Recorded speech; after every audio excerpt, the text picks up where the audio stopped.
Hi, I welcome you all to this session on the bimetallic strip.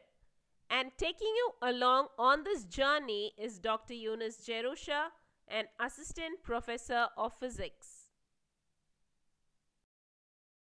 The earliest surviving bimetallic strip and a stunning technical breakthrough was made by the 18th century English carpenter and clockmaker John Harrison. He made it for his third marine chronometer H3 of 1759 to compensate for temperature induced changes in the balance spring. His earliest examples had two individual metal strips joined by rivets, but he also invented the latter technique of directly fusing molten brass onto a steel substrate. A strip of this type was fitted to his last timekeeper, the H5. A bimetallic strip works on the basic fact that temperature changes bring about changes in the shape and dimension of a metal strip.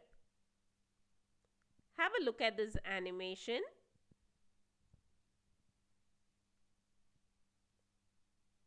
When heated, the bimetallic strip expands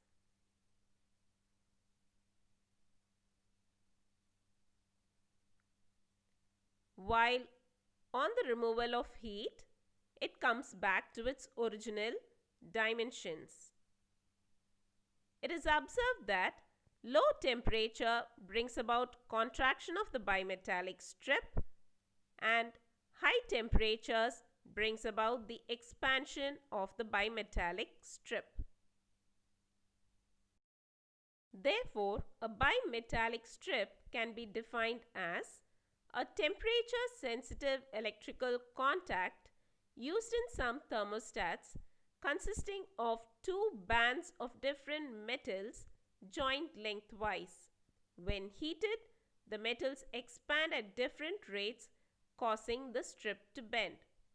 The basic principle involved in the functioning of a bimetallic strip is thermal expansion is the tendency of a metal to change in volume with a change in temperature.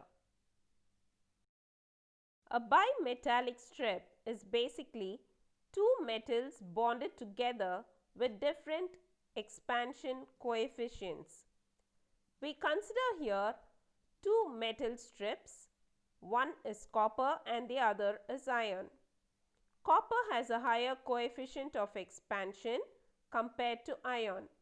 At room temperature, it is observed that both these metal strips are horizontal. When the temperature is increased, these two metal strips undergo a change in their length. Copper, having a higher expansion coefficient, undergoes a greater change compared to iron, which undergoes a smaller change. When these two metals are bonded together, the metal having the higher expansion coefficient bends downward, and therefore these two metal strips bonded together form an arc. When one end of this bonded metal strip is clamped, the metal strip, in other words the bimetallic strip, undergoes a deflection in the downward direction.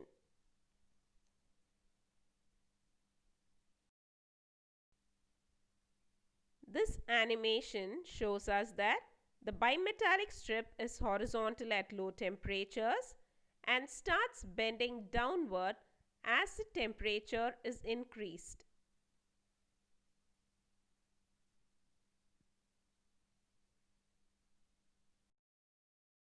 Two basic fundamentals of metals are followed in the case of a bimetallic strip.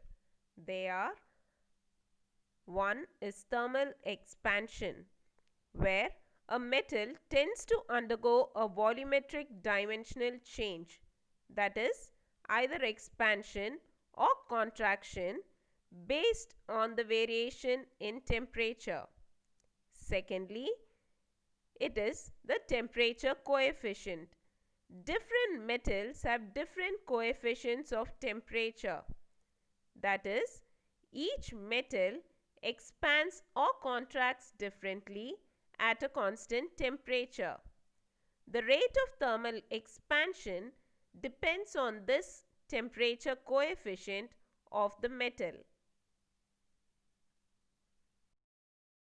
The properties of a bimetallic strip are the coefficient of expansion, which is a change in the physical property of a metal in response to a change in temperature, such as a change in shape, area, and volume.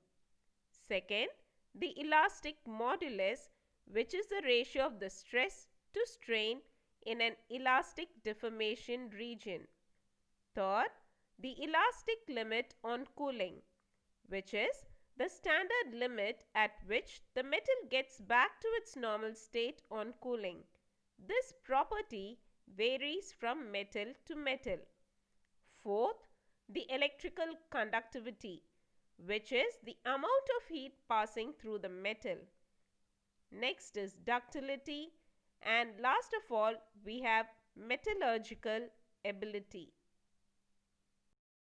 Bimetallic strip is formed by bonding two different thin strips of metals of the same length and thickness.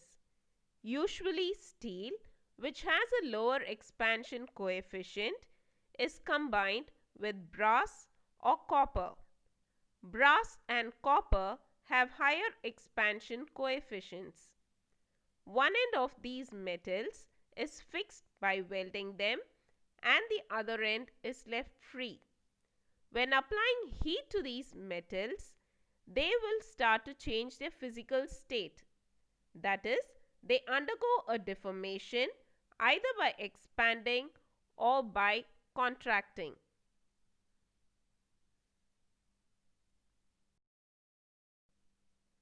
We had seen earlier that the bimetallic strip undergoes a deflection when clamped at one end. There are two types of deflections which the bimetallic strip can undergo. The first type of deflection occurs when the temperature increases and the strip expands towards the metal with a lower value of temperature coefficient. In the figure shown here, two metals, steel and copper, are used to make this bimetallic strip. Steel has a lower expansion coefficient than copper.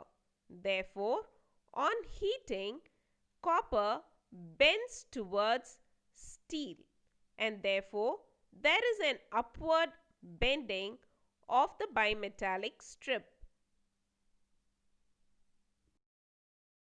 The second type of deflection occurs when the temperature decreases. It allows the bimetallic strip to expand towards the metal with a higher value of temperature coefficient. In the figure shown, steel has a lesser thermal expansion coefficient and it bends downwards towards copper, which has a higher thermal expansion coefficient. In either case, the bending causes the welded strip to deflect from its originally straight status.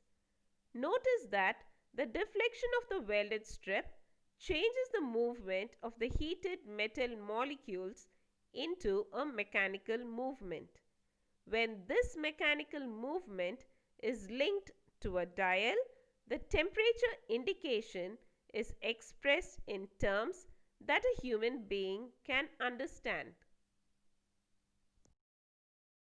The magnitude of deflection caused by two strips of horizontal or vertical metal welded together is not sufficient to measure temperature. Useful bimetallic strips are spirally wound or helically wound. Making the bimetallic strip longer and then winding it into a spiral or helix increases the mechanical movement of the strip per each degree of sensed change in temperature. Now it's possible to measure temperature with a bimetallic strip. The first type of bimetallic strip is the spirally wound strip. It consists of a spiral-like structure and a pointer is attached to it, which is used for scaling the temperature. When this spring structure is heated, the metals exhibit thermal expansion property and it deforms when there is a fall in temperature. At this stage, the pointer records the temperature on the scale. These kinds of thermometers are usually used in recording ambient temperatures. The photo on the below left is a spiral wound bimetallic strip that has been removed from a thermostat, just like the one shown to the below right. The second type of bimetallic strip is the helical type. It consists of a helical-like structure which provides a larger bimetallic element in a smaller area, and therefore it can measure smaller changes in temperature. The operation is similar to that of the spiral bimetallic strip, with the free end of the strip connected to the pointer.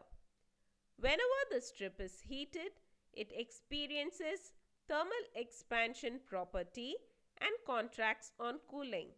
At this stage, the pointer records the temperature reading. Usually, these kinds of thermometers are used in industrial applications.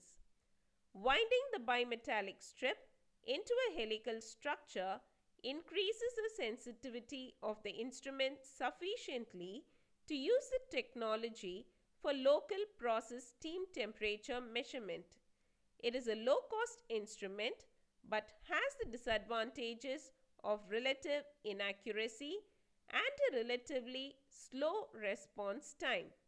It is normally used in temperature measurement applications that do not require high accuracy. In operation as a thermostat, one end of the bimetal is fixed and connected to a source of power supply. The other end is free to move. An electrical contact is connected on the free end of the bimetal, which moves with the expansion and bending of the bimetal. At normal temperature, this moving contact makes the contact with a fixed contact as shown in the figure. When the heat is produced, this bimetallic strip bends, due to which the contact attached with the free-to-move end of the bimetallic strip moves and disconnects from the fixed contact as shown in the figure below. Again, when the temperature decreases and comes back to the normal condition, the bimetal comes back to the normal condition and as the circuit is closed by the bimetal.